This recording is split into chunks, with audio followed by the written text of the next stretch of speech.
ሰላም ጤና ይስጥልኝ የተከበራችሁ ተመልካችና አድማጮች የቻናል ቤተሰብ ተከታታዮች የህወሓት ጄኔራል ክረምቱ ሳይገባ ጦርነት ከፍታለሁ ማለቱ ተሰምቷል። ይህን ጉዳዮች እናያለን።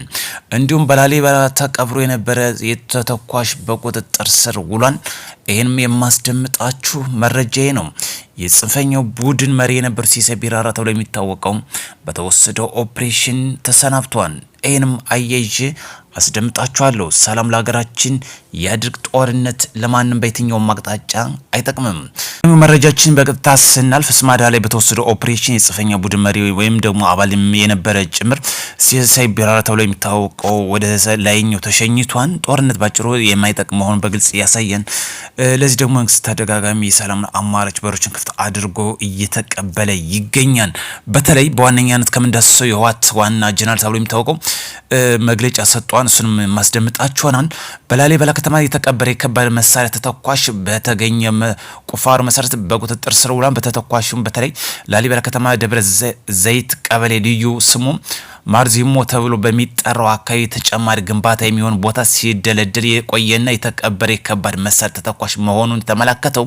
በቁፋሮ ወቅትም የተገኘው ተተኳሽ ቀደም ሲል በአካባቢ በነበረው የሰላም መደፍረስ ወቅት ህወሓት ወይም ጁንታ ቀብሮት እንደነበር ታወሰው። ይህም ተተኳሽ እንግዲህ የግንባታ ቦታውን የማስለቀቅ ስራ በሚሰራበት ወቅት የተገኘ መሆኑን የተመላከተው። በተለይ ህወሓት እንግዲህ በሰሜን ጦርነት ጊዜ ተቆጣጥሮት በነበረበት ቀጠናዎች ላይ ቀብሮት እንደነበር፣ ይህም እንግዲህ ለግንባታ ቦታ ቁፋሮ በሚደረግበት ጊዜ የተገኘ ተተኳሽ መሆኑ አመላክቷል ማለት ነው። ለዚህ ነው ዛሬ ህወሓት እንግዲህ መግለጫ የሰጠ። እዚህ ጋር እየዘን ከምንመለከትበት የህወሓት ጄኔራል ህንጻ ወልደ ጊዮርጊስ በፌዴራል መንግስት ላይ እንግዲህ ዛቻም ወይም ደግሞ የጦርነት ነጋሪም አሰምተዋል። የህወሓት ወታደራዊ አዛዥ ብርጋዴር ጄኔራል ህንጻ ወልደ ጊዮርጊስ የፕሪቶሪያው ሰላም ስምምነት በሚጻረር መልኩ በፌዴራል መንግስት ላይ መግለጫም ሰጥቷል። ለቡድኑ ልሳን በሰጡት መግለጫ ብልጽግና ፓርቲን ከስልጣን ለማስወገድ ሙሉ ዝግጅት መጠናቀቁን ገልጸዋል። ጄኔራሉም ሁሉም ነገር አልቋል ሲሉ የተደመጡ ሲሆን የቀድሞውን የህወሓት ወራሽ መንግስት ለመመለስ ዳግም ጦርነት ለመቀስቀስ ዝግጁ መሆናቸውን አስታውቋል። የፕሪቶሪያው ሰላም ስምምነት ከእንግዲህ ፋይዳ የሌለው እንደሆነም ገልጸዋል። የፌዴራል መንግስት ጋር የቆዩት የትግራይ ኃይሎችና በሰላም ስምምነቱ የተካተቱ የህወሓት አመራሮች እንደ ጠላት እንደሚመለከቱ አስታውቋል። በተጨማሪም የሁለቱ አመቱን የጦር አስመልክቶ የሰጡት አስተያየት የቀደመውን የሰው ህይወት መጥፋት ቁጥር የሚቀንስ መሆኑን አያይዘው አመላክቷል። ህወሓት እንግዲህ ሰሞኑ መግለጫ ሲሰጥ ቆይቷል። በተለይ በዚህ ሳምንት መፈንቅለ መንግስት አደርጋለሁ ሲል ነበር። አሁን ደግሞ ክረምቱ ሳይገባ የምናደርገው መሆኑን እየገለጸ ይገኛል። ህወሓት ከመግለጫና ከዛቻ የማይቆም ነው። ሁሌም ቢሆን መግለጫዎችን ተደጋጋሚ ያሰማም፣ ዛሬም ያሰማን። አሁን ደግሞ ሁለተኛ የሰጠው መግለጫ ይሄ የማራዘም ሁኔታ ነው። በዚህ በተለይ ጠቅላይ ሚኒስትር ዶክተር አብይ ለጀነራል ታደሰ ወረደ የስልጣን ጊዜያቸውን ካራዝም በኋላ በአጭር ጊዜ ውስጥ መፈንቅለ መንግስት አደርጋሉ ሲል እንደነበር ይታወሳል። ነገር ግን አሁን ደግሞ ሁለተኛ ከሰጡ መግለጫ ለክረምት ሳይገባ የምናደርግ መሆኑን እያለ ይሄ የሰጠው መግለጫ ነው። ምክንያቱም የማያራዘም ሁኔታ፣ ይህ ማለት የማያደርጉት ሁኔታ ነው። ቢያደርጉ ግን ስልጣናቸው ለአንዴና ለመጨረሻ ጊዜ እንደሚወገድ ይታወቃል። ጠቅላይ ሚኒስትር ዶክተር አብይ በተለያየ ጊዜ ስራ አቁመው የነበሩት ፋብሪካዎችን ወደ ስራ በመመለስ በተለይ በ830 በላይ የሚደርሱ ፋብሪካዎችን ወደ ስራ መልሶ በማስገባት ከ4.3 ቢሊዮን በላይ ገቢ ማግኘት መቻሉን ገልጿል።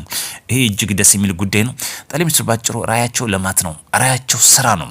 ለዚህ ደግሞ በተለያየ ምክንያት እንግዲህ ፋብሪካዎች ስራቸውን አቁመው የነበሩ ከ800 በላይ የሚደርሱ ፋብሪካዎችን መልሶ ወደ ስራ በማስገባት እንግዲህ ከ4.3 ቢሊዮን ዶላር በላይ እንግዲህ ገቢ ማግኘት ማለት እጅግ ቀላል አይደለም። ለዚህ እጅግ የሚመሰገን ጉዳይ ነው። በዚህም በተለያየ ጊዜ እንግዲህ ስራ አቁመው የነበሩ ፋብሪካዎቻችን ወደ ስራ ተመልሰው እንደዚህ ገቢ ማግኘት እጅግ ደስ ይላል። እንዲሁም በትናንትናው ዕለት ሚያዝያ 24 2018 ዓመተ ምህረት ጦላይ ማሰልጠኛ እንግዲህ ሲያሰለጠን ወይም የቆየው ምልምል ወታደሮችን በደማቅ ሁኔታ አስመርቋን እጅግ ደስ የሚል ጉዳይ ነው። ውትድርና ከባድ ኃይል መሸከምን የሚጠይቅ ለህዝብና ለሀገር ራስን አሳልፎ የመስጠት የተከበረው ሙያ መሆኑን ገልጸዋል። በተለይ ሌተናንት ጀነራል አጫ ሸለመ የጦላይ ማሰልጠኛ ትምህርት ቤት ያሰለጠናቸው 12ኛ ዙር ምልምል ወታደሮች በደማቅ ሁኔታ አስመርቋል። ጊዜው በአንድም ሆነ በሌላ መንገድ የኢትዮጵያ እድገት የማይመኙ የማይሹ የማይፈልጉ ጭንቅላታቸው በጎ ነገር መሸከም የማይችል ባዕዳን ሀገር ወደ ሰፈር በወረድ መመለስ የሚፈልጉ ለዚህ ደግሞ ተመራቂዎቻችን እጅጉን ከፍተኛ አስተዋጽኦ እንዳለው አመላክቷል። በተለይ ኢትዮጵያን እድገት በአንድም በሌላም የሚፈልጉ መኖራቸውን የተመለከተው እነዚህ ምልምል ወታደሮች እጅግ ኃላፊነት የሚሸክሙ የሀገር የቁርጥ ቀን ልጆች ናቸው። እጅግ ደስ ይላል። ከዚህ በፊትም በተለይ ሲሰልጡን የነበሩት እንደተመር ብርሸለቆ እናስታውሳለን። ዛሬ ደግሞ በጦላይ ማሰልጠኛ ትምህርት ቤት ሲሰልጡን የነበሩት በደንብ ሁኔታ አስመርቋን። እጅግ ደስ ይላል። ሌላኛው ጉዳይ እጅግ በርካታ ተተኳሽ በቁጥጥር ስር ውሏል።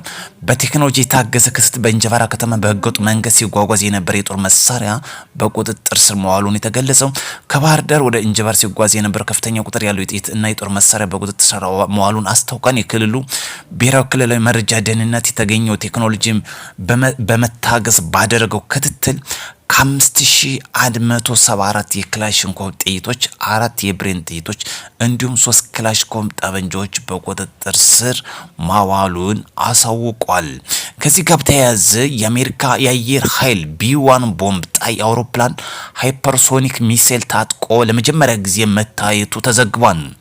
የአሜሪካ የአየር ኃይል ቢ1 ላውንቸር ተብሎ የሚታወቁ ቦምብ ጣይ አውሮፕላን እጅግ ፈጣን የሆነውን ሃይፐርሶኒክ ሚሳይል በመጫኑ አካሉ ላይ ታጥቆ የሚያሳይ ምስል ለመጀመሪያ ጊዜ ይፋ አድርጓል። ይህ ክንውን የአውሮፕላኑን ከዚህ ቀደም ከነበረው የውስጥ ቦምብ ጣይ መያዣ ክፍል በተጨማሪ የውጭ አካሉ ላይ ከባድ የጦር መሳሪያዎችን የመሸከም አቅም እንዳለው በተግባር ያሳየ መሆኑም ተመላክቷል።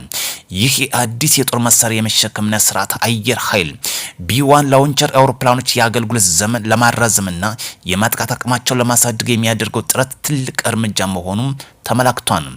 የሃይፐርሶኒክ ሚሳይሎች ከድምጽ ፍጥነት በ5 እጥፍ ላይ በመጓዝ አቅም ያላቸው በመሆኑ የአየር ኃይሎችን ርቀትና ላይ የሚገኙ ኢላማዎችን በአጭር ጊዜ ውስጥ ለመምታት ያለውን ዝግጁነት እንደሚያሳይም ተመላክቷል። በምስሉ የሚያሳየው ሙከራ አውሮፕላን በውጫዊ አካሉ ያሉ እስከ 6 የሚደርሱ ተጨማሪ የጦር መሳሪያዎች የመሸከም እንደሚችል የሚያረጋግጥ መሆኑም ተዘግቧል። ይህ በጦር ሜዳ ላይ ያለውን ውጤታማነት በእጅጉ ይጨምራልም ተብሏል። ይህ እርምጃ የአሜሪካ በዓለም አቀፍ ደረጃ ያላትን ወታደራዊ በላይነት ለማስጠበቅ እና ከዘመኑ ቴክኖሎጂ እድገት ጋር የራሷን ለማስማማት የምታደርገው እንቅስቃሴ ወሳኝ መሳሪያ ነው ተብሏል። በሌላ መረጃ እስከንገናኝ መልካም ቀን እንዲሆንላችሁ ከወዲሁ እመኛለሁ።